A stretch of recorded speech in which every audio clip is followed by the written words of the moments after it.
மாவட்டம் ஆண்டிப்பட்டி அருகே திம்மரசநாயக்கனூரில் கோகுல கிருஷ்ணன் கோவில் மகா கும்பாபிஷேக விழா சிறப்பாக நடைபெற்றது. கடந்த 6 மாதங்களாக நடைபெற்ற கோவில் புனரமைப்பு பணிகள் நிறைவடைந்ததைத் தொடர்ந்து மகா கும்பாபிஷேகம் நடைபெற்றது. 3 கால யாக பூஜைகளுக்கு பிறகு 108 புண்ணிய தீர்த்தங்களில் இருந்து சேகரிக்கப்பட்ட புனித நீர் கோவில் கலசங்களில் ஊற்றி கும்பாபிஷேகம் நடத்தப்பட்டது.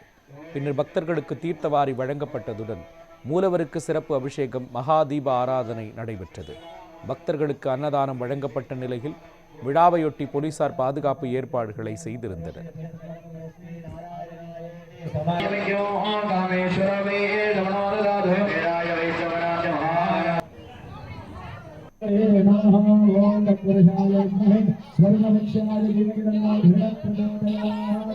ஓம்